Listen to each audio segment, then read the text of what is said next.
Kulit orang Melayu ke? Ke kulit orang Cina yang lebih lawa? Oppa ni pun baru aku tahu dia Cina. Aku ingat dia Korea. Masih Melayu. Tapi untuk fair comparison, memang aku takkan ambil artis lah. Artis ni confirm lah buat treatment. Sama lah macam si Oppa ni pun. Orang Cina Malaysia, kulit asing macam ni.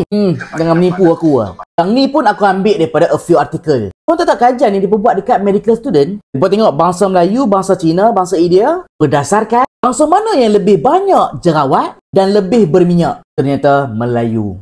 Dia bukan habaq orang Cina, orang India tak ada jerawat langsung. Tahu pasal Melayu banyak jerawat dan juga berminyak. Genetik kita. Orang Asia, kajian habaq, pori besar. Dia. Bila pori besar, tambah lelaki pula, sebum ataupun kelenjar minyak lebih aktif, lebih berminyak. Tak sembang lagi pemakanan kita. Melayu suka manis. Sampai soto. Kari. Tapi kari India pun suka makan. Kajian habaq juga India dengan Melayu antara yang lebih besar pori dibandingkan dengan Chinese. Satu lagi, bangsa kita suka makan benda yang bergoreng. Of course, benda tu akan trigger. Ni, kelenjar minyak. Kulit kita Melayu lebih aktif. Orang Cina pula, makanan mereka kalangan perasan. Banyak rebus, banyak sup. Lepas tu, sup mereka kebanyakan yang cerah. Sup tomato lah, sup carrot. Sebab tu kalangan perasan, kulit mereka pori lebih kecil dan juga kurang minyak. Orang Cina sorok tu. Tabak sat. Bangsa korang pun ada skin problem juga. Ni apa? Hitam tompok-tompok. Ada yang timbul. Sunlantin jenis. Antara dark spot yang banyak Chinese kena.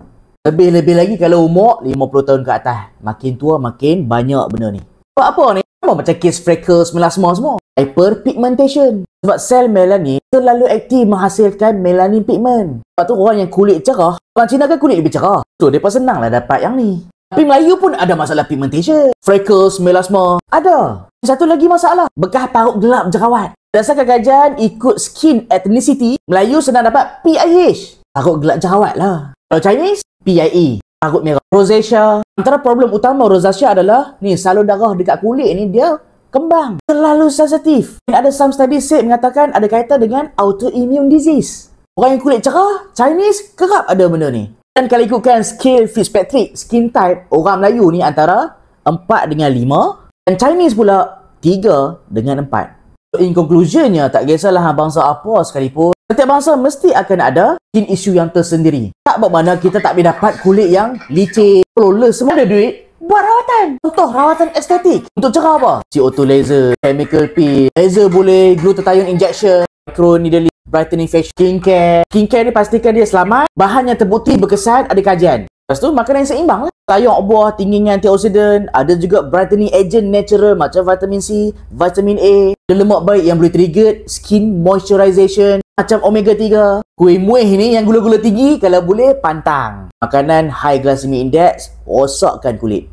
Ayam goreng tinggalkan dulu. Dan boleh juga amalkan suplemen yang terbukti selamat. Contoh macam kulit-kulit yang cantik ni kan. Nampak tak boleh ada fibroid ataupun endometriosis or even ovarian cyst. Sebab suplemen yang aku tunjuk korang ni, dia ada collagen. Lebih-lebih lagi, bioactive collagen with Verisol Veris. Verisol ni, dia adalah patented ingredient daripada Jerman yang kita panggil sebagai bioactive collagen peptide. Patented ingredient, sebab tu dia ada kajian saintifik. Dia ada mas control trial kot. Saya bayangkan perempuan umur 45-65 tahun makan collagen Verisol sebanyak 2.5 gram setiap hari selama 8 minggu. Signifikan kurang kedutan. Kalau dari segi cellular level, pro-collagen 1 naik, elastin naik, fibrillin bawah dermis naik. Yang ni lah yang mengekalkan keanjalan kulit dan juga hilang kedutan.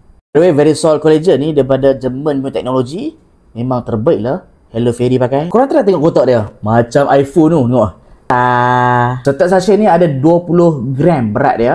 Yang mana ada 5 gram collagen Verisol yang berperisa berries. Ni, Accelera berries. Berries ni tinggi gila dengan vitamin C. Masalah pigmentation, even masalah post-inflammatory erythema, rosacea, skin sensitive. Yang ni kau boleh amalkan. Ini pun dia pakai patented ingredient tu, Verisol collagen tu. Tu yang aku suka tu.